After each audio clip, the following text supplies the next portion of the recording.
ভাইজান যেতে চেয়েছিলেন, আমি তাকে অনুরোধ করে আটকে দিয়েছি। তাকে বলেছি চলুন দুই ভাই মিলে 2026-এ ব্রিগেডে যাব, রাজ্য সরকারকে ওখান থেকেই ভবিষ্যৎ করবো গণতান্ত্রিক প্রক্রিয়াতে।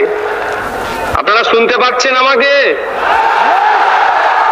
আমাদের দলের প্রতিষ্ঠাতা প্রাণপুরুষ বীরজাদা আব্বাস সিদ্দিকী ভাইজানকেও আমরা সাথে নিয়ে ব্রিগেডের ময়দানে আসছি। আপনারা আসবেন তো?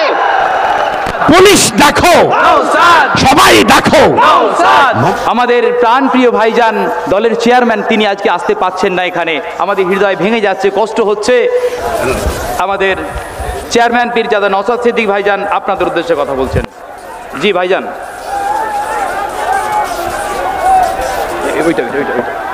হ্যালো, নওশাদ সিদ্দিকী এক মিনিট।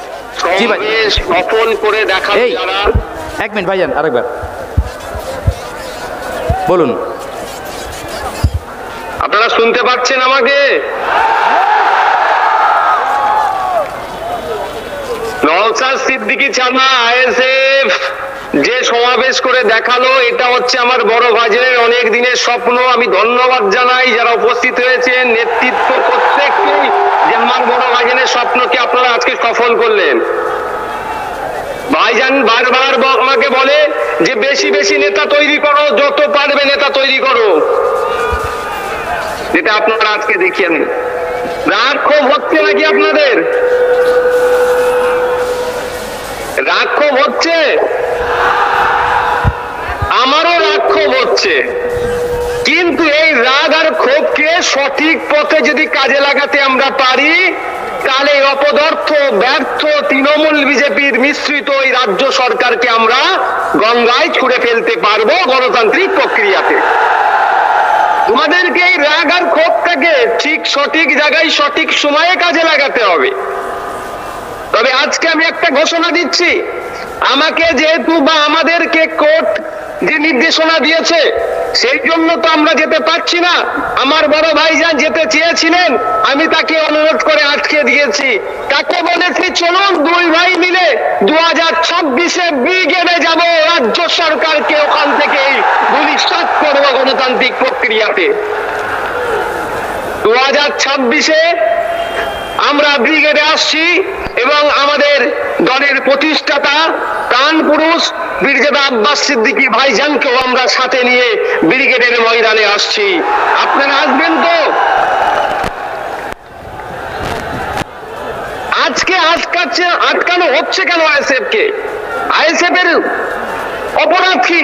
আইএসএফ এর অপরাধ হচ্ছে দলিত, আদিবাসী, পিছড়ে বর্গের হিন্দু, মুসলমানের হয়ে কথা বলছি আমরা।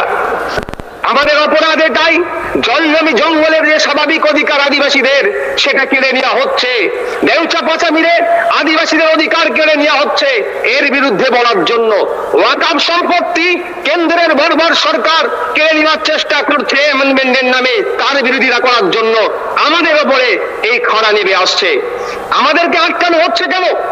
আমরা জাত ধর্ম বর্ণ নির্বিশেষে যে আইএসএফ প্ল্যাটফর্ম তৈরি করেছে, এই ভোটের রাজনীতি যারা করে, যারা ধর্মীয় রাজনীতি করে, তাদেরকে অচিরেই আমরা গণতান্ত্রিক প্রতিষ্ঠার মাধ্যমে তাদেরকে আমরা বিচ্ছিন্ন করব, সেই ভয় আমাদেরকে আটকানোর চেষ্টা করছে।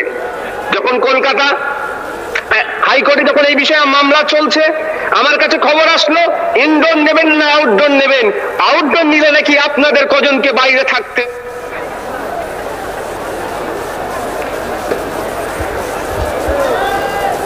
জি ভাইজান। Hello hello hello hello. আমার পঞ্চায়েতের নেতৃত্ব ওখানে নেতৃত্ব দিয়ে শহীদ মিনারের সমাবেশকে সফল করবে, আজকে সে প্রমাণ দেখিয়ে দিলেন আপনারা। Hello hello. জি ভাইজান বলেন। শুনতে পাচ্ছেন? হ্যাঁ জি। তো বড় ভাইজানের নির্দেশ ক্রমে আমাদেরকে আমরা আউটডোরই চাইলাম, অর্থাৎ শহীদ মিনার চত্বরই আমরা নিলাম। বারবার রাজ্য সরকার আমাদেরকে ইনডোর ইনডোর ইনডোর ইনডোর দেওয়ার চেষ্টা করছিল, অর্থাৎ ঘরে ঢুকিয়ে দেওয়ার চেষ্টা করলো। আর এর আইএসএফ তৈরি হয়েছে, যারা ঘরের মধ্যে ঢুকে আছে তাদেরকে ঘর থেকে বাইরে বার করে তাদের অধিকারের কথা বলবে বলেই। জি। ঘরে ঢুকার জন্য আইএসএফ তৈরি হয়নি। আইন বিচার ব্যবস্থার প্রতি মান্যতা দিই। দুর্ভাগ্যের বিষয়, সিঙ্গেল বেঞ্চের অর্ডারকে আমরা চ্যালেঞ্জ করে ডিভিশন বেঞ্চে গেলাম, কিন্তু ডিভিশন বেঞ্চ ওটা আগামীকাল ডেট রেখেছে। চলো, তারপরেও বলছি বিচার ব্যবস্থা জিন্দাবাদ, বিচার ব্যবস্থা জিন্দাবাদ। যারা বিচার ব্যবস্থা নিয়ে ছেলে খেলা করবে তাদের বিরুদ্ধে আমরা সময় দরকার লাগলে স্লোগান তুলবো, কিন্তু বিচার ব্যবস্থাকে আমরা জিন্দাবাদ বলবো। সকাল বিকাল শুভেন্দু অধিকারী, সুকান্ত মজুমদাররা ঘরে অস্ত্র রাখার নিদান দিচ্ছে, মুসলমানদের বিরুদ্ধে কথা বলছে।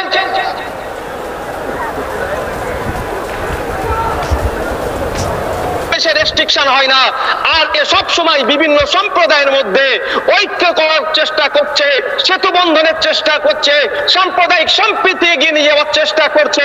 যারা সব সময় কমিউনাল হারমোনিকে এগিয়ে নিয়ে যাওয়ার চেষ্টা করছে, তাদেরকে রাজ্য সরকার আটকানোর চেষ্টা করছে। এর জবাব মানুষ দেবে, জনগণ দেবে। জনগণের হাতে আমি ছেড়ে দিলাম। বন্ধুগণ, দুর্ভাগ্যের বিষয়, আমি আজকে ওখান থেকে দাঁড়িয়ে বলতাম, আমি ভার্চুয়ালি আজকে বলছি, সারা রাজ্যে যখন মাদ্রাসাতে জঙ্গি বলে যখন এক শ্রেণীর মিডিয়া দেখে দেওয়ার চেষ্টা করছে, আমাদের রাজ্যের অভিভাবিকা মাননীয় মুখ্যমন্ত্রী কেন মুখ বুঝে সহ্য করছে, এই প্রশ্নটাও আজকে রেখে দিলাম আপনাদের কাছে।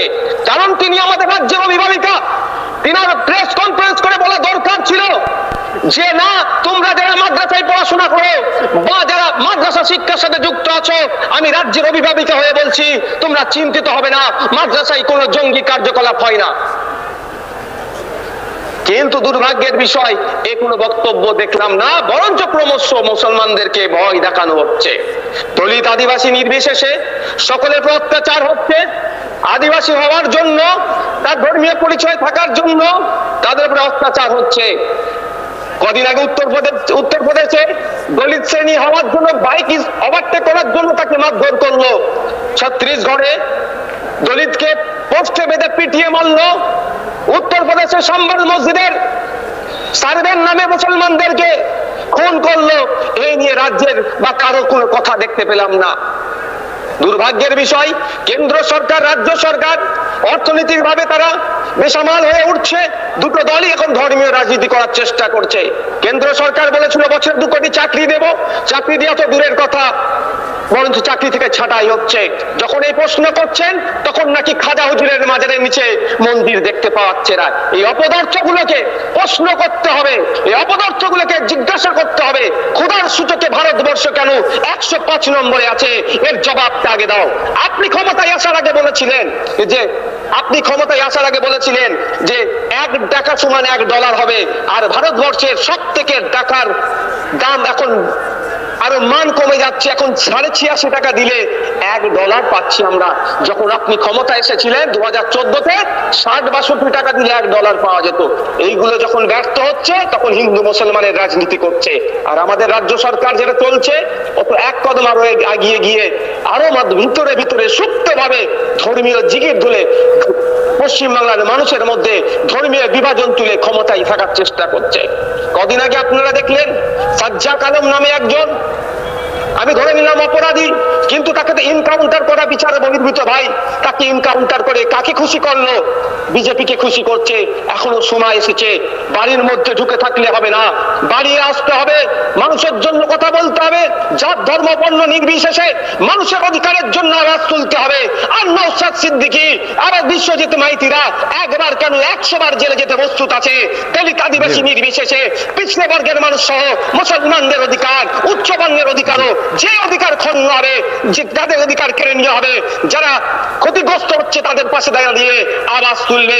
এই আওয়াজ তোলার জন্য একবার কেন 100 বার জেলে যেতে প্রস্তুত আছি আমরা। বন্ধুগণ, আমি আর বক্তব্য দীর্ঘায়িত করব না। আমি আপনাদেরকে বলবো, আমার বোন, আমার বাড়ির মেয়ে তিলোত্তমার কথা ভুললে হবে না। আজকে তিলোত্তমা যে সঞ্জয় রায়কে দোষী করছে, আমি আশা করব তিলোত্তমার পরিবারের সাথে আমরা সকলে আছি তো নাকি ভাই? কারা কারা আছে হাত তুলুন। তিলোত্তমার পরিবারের সাথে কারা কারা আছে হাত তুলুন। তিলোত্তমার পরিবারের সাথে আমরা সকলে থাকবো এবং তিলোত্তমার পরিবার যতক্ষণ না নাই পাচ্ছে আমরা তিলোত্তমার পরিবারের সাথে লড়ে যাব। আজকে বিচার ব্যবস্থা এভিডেন্সের উপরে চলে, যাদের এভিডেন্স কালেক্ট করে প্রোভাইড করার দরকার সেই অপদার্থ ব্যর্থ সিবিআই তৃণমূলের সাথে বিজেপির যোগসাযোগে আমার তিলোত্তমা বোনের যারা যারা দোষী অনেককে লুকিয়ে দিয়েছে, এটাকে আমরা ছাড়বো না, গণতান্ত্রিক প্রক্রিয়াতে আমরা জবাব দেব। বন্ধুগণ, আজকে আমরা ওয়াকআপ নিয়ে হচ্ছে, আমি একটা প্রশ্ন তুলে ওয়াকআপে ছেড়ে দেবো। ওয়াকআপ বোর্ডকে আমরা আরটিআই করে জানতে চেয়েছিলাম, তা উত্তরও দিয়েছে 1 বছরের ওয়াকআপ বোর্ডের ইনকাম কত, সেখানে দেখতে পাচ্ছি 1 কোটি টাকার নিচে। আর অপরদিকে আমরা কি দেখছি, রাজ্য সরকার বলছেন ইমাম ভাতা নাকি ওয়াকআপ বোর্ডের মাধ্যমে দেওয়া হয়, প্রায় 43,000 ইমাম মুয়াজ্জিনকে ভাতা দেওয়া হয়, প্রায় 150 কোটি টাকা 1 বছরে ভাতা দেওয়া হয়। আর ইনকাম বলছে 1 কোটি টাকা। তাহলে আপনারা বলুন, তাহলে বাকি 149 কোটি টাকা কোথা থেকে আসলো, এটাও আমাদের জানতে হবে। আমি সকলকে সংগ্রামী অভিনন্দন জানাচ্ছি। প্রশাসনের কর্তাদের বলবো আপনারা দায়িত্বশীলতার পরিচয় দেবেন, এই বলে আমি আমার বক্তব্য শেষ করছি। যারা উপস্থিত হয়েছেন সাংবাদিক বন্ধু সহ আইএসএফ নেতৃত্বরা, শুভাকাঙ্ক্ষীরা, প্রত্যেককে আমি সংগ্রামী অভিনন্দন জানাচ্ছি। সকলে ভালো থাকবেন। 2026 সালে আমরা ব্রিগেডে আসছি, আমাদের ব্রিগেডে দেখা হবে। ধন্যবাদ। ইন্ডিয়ান সেকুলার ফ্রন্ট জিন্দাবাদ। জি ভাইজান, ধন্যবাদ আপনাকে। জি ভাইজান বক্তব্য রাখলেন, আসুন আমরা কিছু স্লোগান দিয়ে আমাদের কর্মসূচি শেষ করি।